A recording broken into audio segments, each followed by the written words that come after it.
if you're at the mercy of someone else choosing how or what you practice, you are still in a prison. Yeah. And that is the part that most people don't realize. So hard Well, to you have your titles. experience, obviously. Right, but sure, who you are, yeah. who you are is what defines. But I don't think somebody works up to being a CEO to then leave. You can choose your path of wisdom or deceit much easier if you're not imprisoned.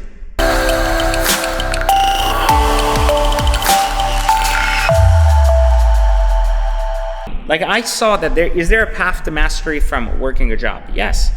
Look at so many people become CEOs from their job. They commit a 40, 50 year career to leadership, right? And they are leaders in different companies. They go from CFO of Chase Bank to CFO of Bank of America to suddenly CEO of, PNC Bank. So like they're switching and they're growing their career. That guy makes $1 million a year, plus like bonus, et cetera, is like $4 or $5 million a year in pay. Is that bad?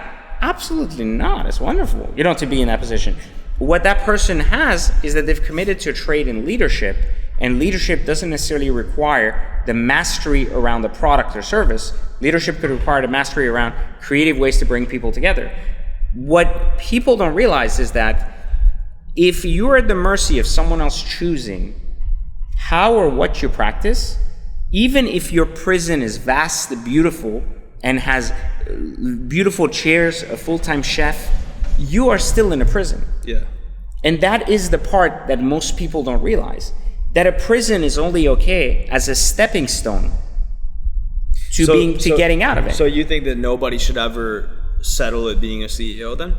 Like, are you saying that once you get there, because no matter what, I don't think anyone should ever settle at anything. Like, I think that even if you're a CEO, you're only at the highest tier, right? Of a societal purpose, meaning inside like of one a company. The moment you step out the door of that company, you're nothing. That's not so you see, that's not true. I used to believe that. I used to believe that I was only as good as the title I held. That's why I fought so hard to have my titles. Well, you have your experience, obviously. Right, but who you are. Yeah. Who you are is what defines. But I don't think somebody works up to being a CEO to then leave. Well, they do, because what happens is they get to a point where they see that this is how CEOs leave a job. Is when they get headhunted. Meaning they leave the job completely. Like I knew a CEO that was, I've known a lot of CEOs in banking, right? And I knew a CEO that at a time when I got hired to be a consultant for a bank, right?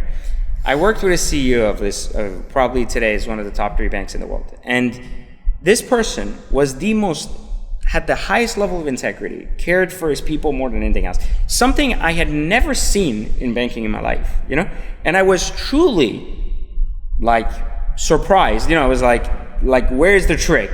What are you hiding? Because such a good level of leadership. And at the time we talked in the other episode how I was like, I'm harsh now and I was loving then, etc. And at that time I was very people-centric, towards my approach was always about leadership, not evolution. It was always lead the herd, like basically imprison them correctly and help them and teach them skills so they can become strong sheep. Mm-hmm. I wasn't teaching people to evolve past the herd, right? I was basically herding the sheep, Yeah, I see what you're saying. And so I was doing that and they were great. People were doing fantastic, and I believed in this notion that I was being herded myself, right? Meaning I had a CEO, that was basically paying my consultant fee, and it didn't matter. So I was, in a way, for the first time in my life, I was like, I remember when I used to believe in CEOs, because when I had my regular banking career, I was like, I'm following these orders, and I was fascinated by these people that were at the top. I was like, I'll be there one day, Right. So I was just the same way someone could look at me and be like, I'll be there one day with all these cars and money and etc. I looked at the CEOs like, I'll be one day up there making the speeches and having 10,000 people in this bank being like, bravo, amazing, whatever. So I was like, this is me, right? My suits matched, I mimicked the behavior. So I used to look at that. And when I met the CEO, I was like, you're amazing. You care about people. You're exactly aligned to what I want. It actually made me, for 1 second, I was like, maybe I want to go back, and go back in that environment. Maybe I did it for the wrong environment, and this is the right environment, so I'll do it. One of the things that occurred there is I watched one of the greatest, leaders I had ever met in a CEO position in a bank basically walk himself out. And one day when he was walking out, and he was very successful, they were always making money.